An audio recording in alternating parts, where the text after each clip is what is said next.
ఓం సమర్థ సద్గురు శ్రీ సాయినాథ్ మహారాజ్ కి జై. షిరిడి సాయిబాబా భక్తులందరికీ నా నమస్కారములు. శ్రీ సాయి మిరాకిల్స్ ఛానల్కి స్వాగతం. నా జీవితంలో బాబా గారు చూపించిన అద్భుతమైన లీలలకు సంబంధించిన లాంగ్ వీడియోస్ అప్లోడ్ చేస్తున్నాను కదా. ఆ వీడియోస్ చూసిన ఒకరు, అమ్మ రవి గారి గురించి తెలియజేయండి అంటూ కామెంట్ చేయడం జరిగిందండి. అయితే రవి గారు ప్రస్తుతం మనకి అందుబాటులో లేరండి.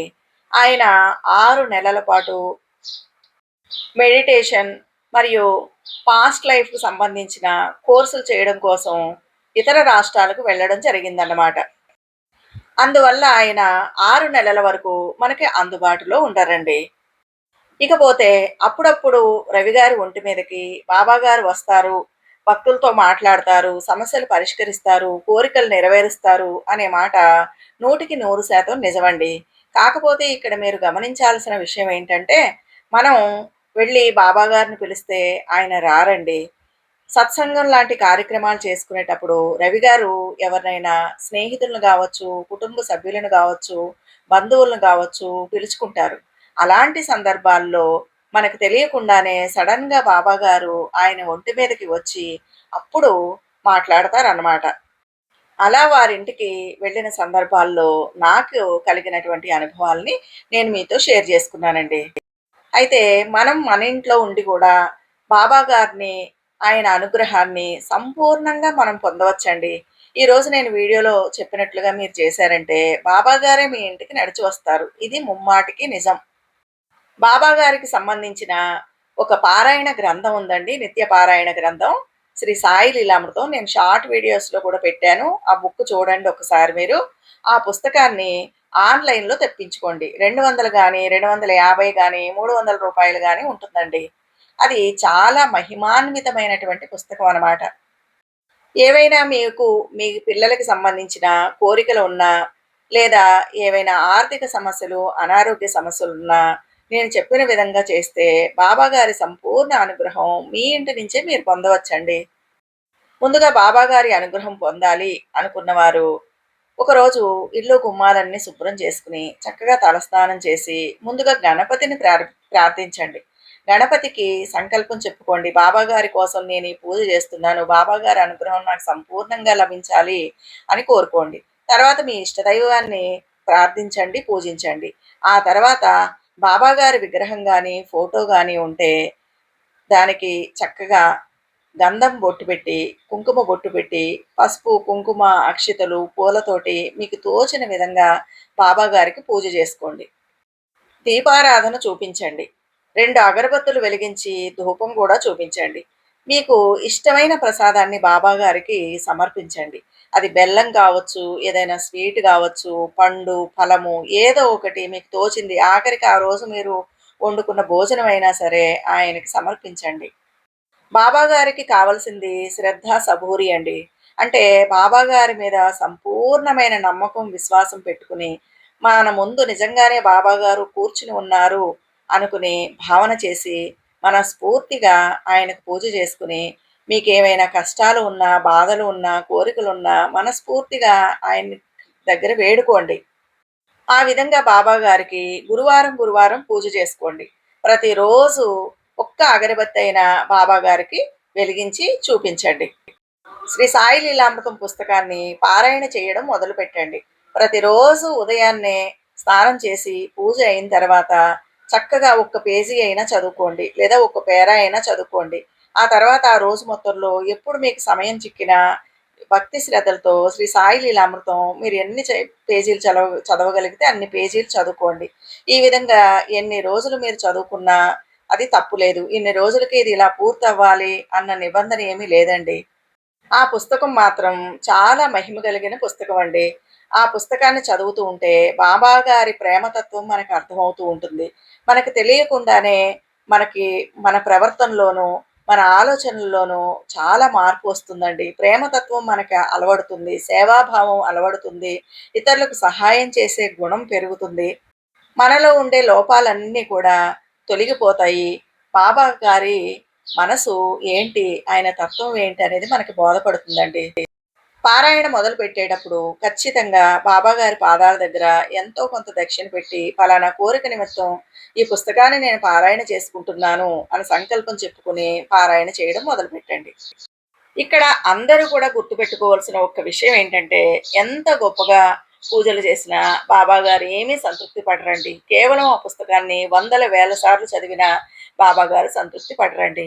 బాబాగారు చెప్పిన కొన్ని విషయాల్ని తూచా తప్పకుండా పాటించాలి. అప్పుడే బాబాగారి అనుగ్రహం తప్పకుండా లభిస్తుంది. కోరిన కోరికలన్నీ కూడా చక్కగా నెరవేరుతాయండి. నేను ఆ విధంగా పాటించడం మొదలుపెట్టిన తర్వాతే ఎన్నో సమస్యలు పరిష్కరించబడి, నా కోరికలెన్నో కూడా నెరవేరాయి. బాబాగారు అంటారండి, నాకు పెట్టకుండా, నాకు సమర్పించకుండా తినని వారికి నేను బానిసను అంటారు. అంటే మీరు ఏ ఆహారం తింటున్నా అది బాబాకి సమర్పించుకుని తినడం అలవాటు చేసుకోండి. ఉదాహరణకి మీరు ఉదయాన్నే కాఫీ లేదా పాలు తాగుతున్నారనుకోండి, ఆ గ్లాస్ చేత్తో పట్టుకుని బాబా నీకు పాలు సమర్పయామి, కాఫీ సమర్పయామి అనుకుని అప్పుడు తాగడం అలవాటు చేసుకోండి. లేదా మీరు టిఫిన్ గాని, భోజనం గాని చేసేటప్పుడు ఆ బాబాగారి ఫోటో దగ్గర అది పెట్టి ఒక్క నీళ్ళ చుక్క చల్లి, బాబా ఈ టిఫిన్ నీకు సమర్పయామి, ఈ భోజనం నీకు సమర్పయామి అని సమర్పించుకుని ఆ తర్వాత మీరు తినడం అలవాటు చేసుకోండి. ఫర్ ఎగ్జాంపుల్ మీరు బజారుకి వెళ్లారు. ఒక బిస్కెట్ ప్యాకెట్ కొనుక్కున్నారు. దాన్ని కూడా బాబా ఈ బిస్కెట్ ప్యాకెట్ నీకు సమర్పయామి అని మనసులో అనుకుని తినడం అలవాటు చేసుకోండి. అలాగే మీ ఇంటి ముందుకి ఆకలితో వచ్చిన ఏ ప్రాణికైనా సరే తప్పకుండా ఆహారం ఇవ్వండి. అది పక్షి గావచ్చు, పురుగు గావచ్చు, చీమలు గావచ్చు, లేదా ఆవులు, గేదెలు ఏదైనా సరే, లేదా ఆకలితో ఉన్న మనిషి ఎవ్వరు వచ్చినా సరే మీకు తోచినైనంత ఆహారం పెట్టండి. లేదు మా ఇంటి ముందుకి ఎవ్వరూ రారు అనుకున్నా దగ్గరలో ఏదైనా అనాథ శరణాలయం ఉండొచ్చు, లేదా ఏదైనా దేవాలయం ముందు బిచ్చగాళ్ళు ఎంతోమంది కూర్చుని ఉంటారండి. అలాంటి వాళ్ళకి ఇంత టిఫినో, లేదా ఇంత భోజనమో, ఇంత పులిహోరో మీ శక్తి కొలది తీసుకెళ్ళి వాళ్ళకి ఒకరికో, ఇద్దరికో, ముగ్గురికో ఎవరో ఒకరికి మీ శక్తి కొలది ఇవ్వడం అలవాటు చేసుకోండి.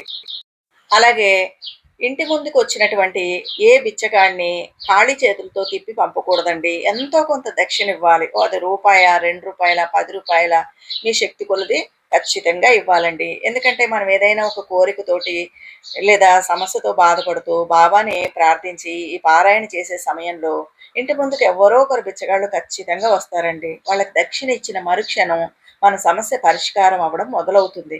ఇది నాకు ఎన్నో విషయాల్లో, ఎన్నో సమస్యలు నెరవేరడంలో, తీరడంలో నాకు కలిగిన అనుభవం అండి ఇది. మన ఇంటి ముందుకొచ్చి ఎవరైనా దక్షిణ తీసుకున్నారు అంటే, ఆహా! బాబా గారే వచ్చారు, సమస్య పరిష్కారం అవుతుంది అనుకునేదాన్ని. నాకు అలాగే జరిగేదండి. అలాగే ఎవరైనా సహాయం కొరకు మన వద్దకొచ్చినప్పుడు ఒక మాట సహాయం ఏదో ఒకటి, కనీసం డబ్బు సహాయం చెయ్యలేకపోయినా, కనీసం ఒక మాట సహాయం అయినా సరే చేయడం అలవాటు చేసుకోండి. బాబాగారంటారు, నిన్ను ఎవరైనా ఏదైనా సహాయం అడిగినా, అది వస్తు రూపంలో, ధన రూపంలో కావచ్చు, ఇంకే విధంగానైనా అడిగినప్పుడు నీకిష్టం లేకపోతే, నాకు చేయడం ఇష్టం లేదు, ఇవ్వడం ఇష్టం లేదు అని నీ అయిష్టాన్ని తెలుపు. అంతేగాని వాళ్ళని కోప్పడకూడదు, విమర్శించకూడదు, లేదా అబద్ధం మాత్రం ఆడకు అని చెప్తారండి. అలాగే మనం ఏ పని చేసుకుంటూ ఉన్నా సాయిరాం, సాయిరాం, సాయిరాం అని స్మరణ చేసుకుంటూ ఆ పని చేసుకోవడం అలవాటు చేసుకోవాలి. అంటే ప్రతి క్షణం బాబా గారిని స్మరించడం అలవాటు చేసుకోవాలి. ఖాళీగా ఉన్న సమయంలో కూడా కూర్చుని బాబా నాకు ఈ సమస్య ఉంది, బాబా నాకు ఈ మంచి జరిగింది, బాబా నాకు ఈ చెడు జరిగింది అని చెప్పి ఇంట్లో మనుషులతో చెప్పుకున్నట్టు మన మనసులోనైనా సరే బాబా గారితో మాట్లాడడం అలవాటు చేసుకోవాలండి. బాబా అంటే చాలు, ఆయన మన దగ్గరకొచ్చి మనకు కనపడకుండా కూర్చుని మరి మన సమస్యలన్నిటినీ, మన కోరికలన్నిటినీ వింటారన్నమాట. అలాగే నెగెటివ్ పీపుల్‌కి దూరంగా ఉండాలండి. ఇంకా గాసిప్స్‌కి కూడా దూరంగా ఉండాలి. చాలామంది టైమ్ పాస్ కొరకు ఆ ఇంటికి, ఈ ఇంటికి వెళ్లి కూర్చుని వాళ్ళ మీద, వీళ్ళ మీద చెడుగా మాట్లాడడం, నిందలు వేయడం ఇలాంటివన్నీ చేస్తూ ఉంటారండి. అలాంటివేవి బాబా గారికి అస్సలు గిట్టవు. మన పనులు మనం చేసుకుంటూ, భగవంతుడిని స్మరించుకుంటూ, మనం ఉన్నట్లయితే బాబాగారికి మనం చాలా నచ్చుతామండి. కాబట్టి గాసిప్స్‌కి, నెగెటివ్ కామెంట్స్‌కి చాలా దూరంగా ఉండాలి. పొరపాటున కూడా ఇతరులకి హాని చేయడం అనేది మానుకోవాలి. ఎందుకంటే బాబాగారంటారు, "నువ్వు ఎవరితోనన్నా గొడవ పెట్టుకున్నా, ఎవరినైనా ద్వేషించినా, నిందించినా నాకు అస్సలు నచ్చదు. ఎవరైనా నిన్ను ఏదైనా అన్నా, బాధ పెట్టినా నువ్వు పట్టించుకోకు. నన్ను స్మరించి వదిలేయి, నేను చూసుకుంటాను" అంటారు. అలా కాకుండా నీ అంతట నువ్వే ఎదుటి వాళ్ళని ఏమైనా అన్నా, నిందించినా, గొడవ పెట్టుకున్నా, ద్వేషించినా, వాళ్ళు చేసిన పాపాలన్నీ నీకొస్తాయి. నీ పుణ్యాలన్నీ వాళ్ళకి చేరతాయి. కాబట్టి అనవసరమైన విషయాల జోలికి పోకు అని చెప్తారండి. బాబాగారి పూజ చేయడానికి ఏ నియమాలు పెట్టుకోవాల్సిన అవసరం లేదండి. చక్కగా స్నానం చేసి, మొదటి రోజు మాత్రం వినాయకుడికి పూజ చేసుకొని, ఆ మర్నాటి నుంచి చక్కగా బాబాని ధ్యానించుకోవడమేనండి. మనకు తోచిన ప్రసాదం పెట్టుకోవచ్చు. మీరు నాన్ వెజ్ తింటారా? తినరా? ఉపవాసం ఉంటారా? ఉండరా? ఇవేమీ బాబాగారు అడగరండి. నిర్మలమైనటువంటి మనస్సు, నిర్మలమైన భక్తి, శ్రద్ధ, సబూరి మాత్రమే బాబాగారు కోరుకుంటారు. ఒకవేళ ఎవరికైనా ఉదయం పూజ చేయడం వీలు కాకపోతే, సాయంత్రం అయినా సరే బాబాగారి క్యాలెండర్ దగ్గర, ఫోటో దగ్గర ఒక అగరబత్తి వెలిగించి 10 నిమిషాలు ధ్యానం చేసుకున్న బాబాగారి అనుగ్రహం లభిస్తుందండి.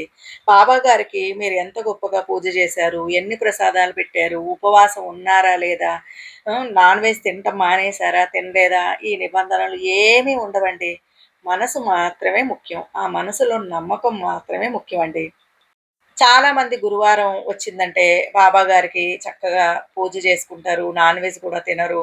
ఎంతో నియమ నిష్టలతో చేసుకుంటారండి. కానీ నేను గురువారం బాబాగారి పూజ చేస్తాను గానీ, నేను మాత్రం ఏ నియమ నిష్టలు పాటించను. అంటే శుచిగా స్నానం చేస్తాను. బాబాగారి దగ్గర నాకు తోచిన విధానంతో పూజ చేసుకుంటాను. నాకు తోచిన ప్రసాదం పెడతానండి. ఆ రోజు నేను నాన్ వెజ్ కూడా తింటాను. ప్రతిరోజు నాకు వీలైన సమయంలో బాబాగారి సాయి లీలామృతం పుస్తకం మాత్రం ఖచ్చితంగా చదువుతానండి. అది ఉదయం స్నానం చేయగానే ఒక్క చిన్న పేర అయినా సరే నేను చదివేసి పక్కకు పెట్టేసి, సాయంత్రం ఇంటికొచ్చిన తర్వాత అయినా సరే నా శక్తి వరకు అది 1 పేజీయా, 2 పేజీలా, ఒక అధ్యాయమా అనేది నేను చదువుకుంటూ వెళ్తానండి. పుస్తకం ఒక్కసారి చదవడం పూర్తి కాగానే నా కోరికలెన్నో నెరవేరాయి. నా సమస్యలెన్నో పరిష్కారమయ్యాయి. ఇది నా ప్రత్యక్ష అనుభవం అన్నమాట. అలాగే బాబాగారి విభూతి కూడా ప్రతిరోజు మన కుంకుమతో పాటు దాన్ని కూడా ధరించాలండి. కాబట్టి నేను చెప్పిన విధానంలో మీరొక్కసారి పూజ చేసి చూడండి. ఖచ్చితంగా మీ కోరికలు నెరవేరుతాయండి. నేను చెప్పిన విధానంలో బాబాగారిని సేవించి ఎవరికైనా సరే కోరిన కోరికలు నెరవేరినా, లేదా ఏ సమస్యలు పరిష్కారం అయినా సరే నాకు ఖచ్చితంగా మీ కామెంట్స్ రూపంలో తెలియజేయండి. బాబాగారంటారు, "మొదట అందరూ కోరికల నిమిత్తమే నా దగ్గరికి వస్తారు. నేను వారి కోరికల్ని తప్పకుండా నెరవేరుస్తాను. ఆ విధంగా వారి కోరికలు నెరవేరిన తర్వాత వాళ్ళు ఖచ్చితంగా నా మార్గానికి వస్తారు. నన్ను అనుసరిస్తారు" అని బాబాగారు చెప్తూ ఉంటారండి. బాబాగారు దేవుడు కాదండి, సద్గురువు. ఆయన మనకి జ్ఞానాన్నిస్తారు, మంచి దారిలో నడిపిస్తారు. ఆయన ఎప్పుడూ మతం మార్చుకోమని, ఎప్పుడూ ఎవరికీ ఏ సలహాలు ఇవ్వలేదండి. మీ ఇష్టదైవాన్ని ప్రార్థించండి. వారితో పాటు నన్ను గూడా ప్రార్థించండి అని మాత్రమే ఆయన మనకు చెప్పారన్నమాట. బాబా గారికి సేవ చేసేటప్పుడు ఖచ్చితంగా ఏదో ఒక పరీక్ష ఎదురవుతుందండి. కానీ బాబా గారి మీద నమ్మకం, విశ్వాసాన్ని మాత్రం మనం అస్సలు వదిలిపెట్టకుండా శ్రద్ధ, సబూరితోటి, ఓపికతోటి బాబాను సేవించుకుంటూ మనం అలా ఎదురు చూసినట్లయితే తప్పకుండా బాబా గారు ఇచ్చిన మాట నెరవేరుతుంది. ఆయన సమస్యలన్నీ పరిష్కరిస్తారు. కోరికలన్నీ నెరవేరుస్తారండి. మీకు పారాయణ చేసే సమయంలో ఖచ్చితంగా బాబాగారు కలలో కనిపిస్తారండి. కలలో కనిపించకపోయినా ప్రత్యక్ష నిదర్శనంగా ఎక్కడో ఒక చోట బాబాగారు మనకు కనిపిస్తారు. బాబాగారిని మనం పూజించేటటువంటి సమయంలో మనకి ఆయన నిదర్శనం ఇవ్వడం కోసం, "నేనున్నాను, నీకు తోడుగా, నీ సమస్యలన్నీ పరిష్కరిస్తాను, నీకు నేను సాయం ఉంటాను" అని తెలియజేయడం కోసం ఏదో ఒక రూపంలో మనకి ఆయన మహిమను చూపిస్తూ ఉంటారండి. మనం అలా వెళ్తూ ఉంటే ఎక్కడో ఒక చోట బాబా కనిపించడం, లేదా బాబాకు సంబంధించినటువంటి సందేశం ఏదో ఒకటి మన కంట పడడం, అలా ఏదో ఒక మిరాకిల్స్ మాత్రం ఖచ్చితంగా చూస్తారండి. కాబట్టి నమ్మి బాబాగారిని నేను చెప్పిన విధానంలో పూజించండి. చెప్పాను గదండీ! బాబాగారికి ఏ పనులు చేస్తే ఇష్టమనేది. కాబట్టి వాటిని అనుసరించండి. బాబా కృపకి, ఆయన కరుణా కటాక్షాలకి తప్పనిసరిగా మీరు పాత్రులవ్వండి. విన్నారు గదండీ! ఈ వీడియో మీకు నచ్చితే లైక్ జేయండి, షేర్ చేయండి. నా ఛానెల్‌కి తప్పకుండా సబ్స్క్రైబ్ చేయండి. మీ బాబా గారితో మీకున్న అనుభవాల్ని కామెంట్స్ రూపంలో నాకు ఖచ్చితంగా తెలియజేయండి. బాబా గారి వల్ల ఎవరి జీవితంలోనైనా ఏదైనా మిరాకిల్స్ జరిగితే ఖచ్చితంగా కామెంట్స్ రూపంలో తెలియజేస్తే బాబా గారికిని పూజించి అందరూ కూడా ఆయన అనుగ్రహానికి పాత్రులవుతారు అనేదే నా ఆలోచనండి.